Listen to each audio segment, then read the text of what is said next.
Hello and welcome to the original version of the Godless Roundtable. My name is Atheist Mike, and next to me is Outer Darkness, and next to him is Rational Reader. Today's topic is going to be about an introduction to atheism.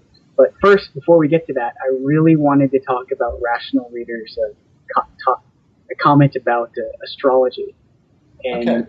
what the heck did you mean by that? Because to me, astrology is completely, I don't know, BS. And so I'm just kind of curious as to what your idea behind it is. Well, astrology is based on observations of the stars and the situation of the Earth's 23-degree angle on its axis. So, I mean, what is astronomy now came from astrology back in the day. And astrology used to just be people studying the stars, people looking into the sky to see what they could see.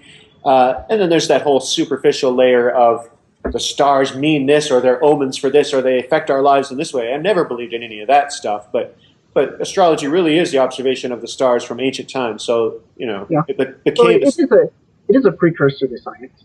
yeah, You know? it became a science later when we could actually do good science with it. And now astrology just came out with this whole new list of signs that's kind of BS because, you know, the signs slowly rotate around the calendar because the Earth has a bit of a wobble over 26,000 years. It spins every night, you know, 24-hour day, but over 26,000 years, that axis slowly wobbles. So our seasons will be different in another 2,000 to 13,000 years, and then they'll come back again. And what that means also is that on the one day of the year, whatever sign or constellation rises will be different in another 1,000 years or 2,000 years. It's not always the same constellation at that time of year. So that's real. That's real observations of the sky.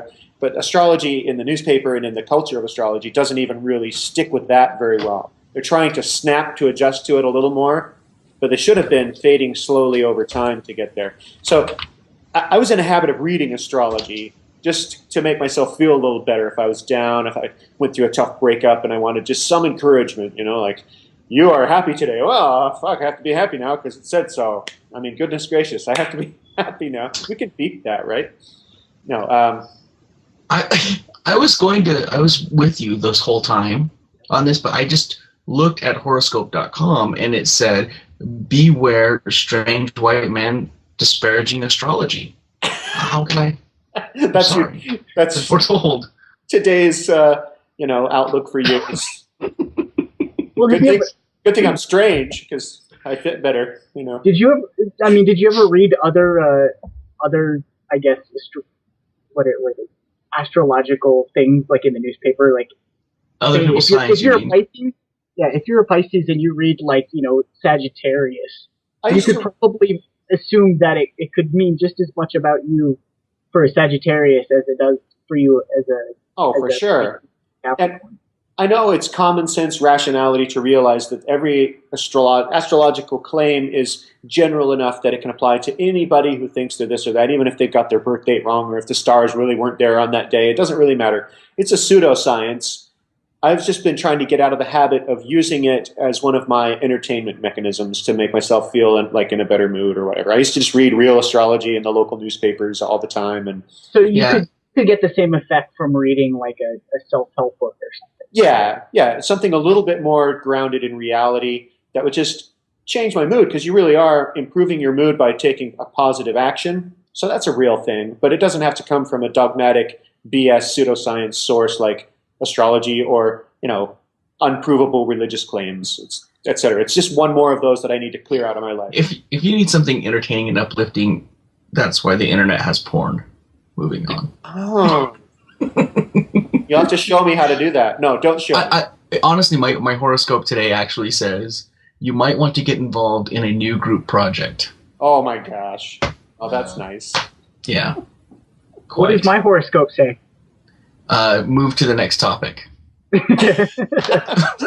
I'm glad we're not digging fence post holes or something. That would be your new project. Okay. The main topic actually that we were talking about is more of an introduction to atheism. And really what we're going to talk about now is how do people come about, learning or becoming atheists. And I guess the first way we wanted to discuss it is from the religious perspective. Somebody who's religious and then becomes an atheist, and then maybe from the other perspective, somebody who's just not religious who decides that they're an atheist. So, with that, I guess Outer Darkness. Did you want to talk about that because you have more experience? Yeah, I mean, as I said in my video, I experienced religion in a number of phases in my life, and basically finished very similarly to Rational Reader. But one of the things I think about religious people coming to it is it's not like they wake up one morning and they're like, what? There's no God. How? Like they look in their fridge and they need yogurt and also there's no God. It's not like that kind of thing. Generally, I think it comes from the more you study it, the less rational it seems. And I've been speaking with friends who knew me in high school, who knew me before I converted, who knew that I was already atheistic, and I guess I believe that many atheists who are religious are actually coming back to who they really were. And I think some of them realize that they don't need that in their life. They don't need that self-deception. They don't need to buy into that. They don't need to hinge their hopes on something that's completely intangible, because there's not that vacuum within them. And now the vacuum has become, how do I mend this fence? How do I make my beliefs congruent with rationale and with fact and with science? So the more they study, the further away they get from that. That's what I think. I don't know. Also, some of them are lazy and don't want to pay their tithing.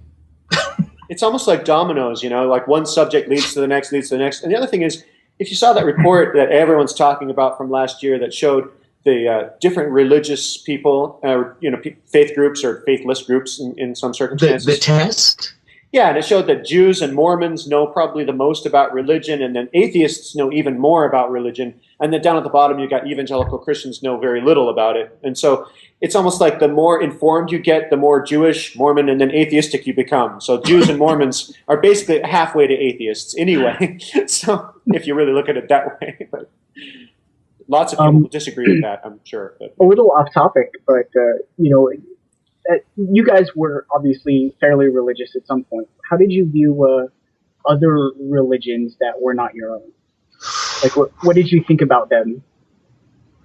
I think the same thing that many believers think about atheists. Or that the majority of the world thinks about the pantheon of Greek gods, right? It's kind of like, well, those people might as well be worshiping Jupiter. Wait, that's Roman. Zeus. It might as well be, or I think that's kind of how you view it when you're very religious, especially. Jeff, the god of biscuits, or from Eddie Izzard. It's like, I remember walking by other churches. What religion is that? I don't know, but it's Eddie Izzard religion. But but I remember walking by other churches like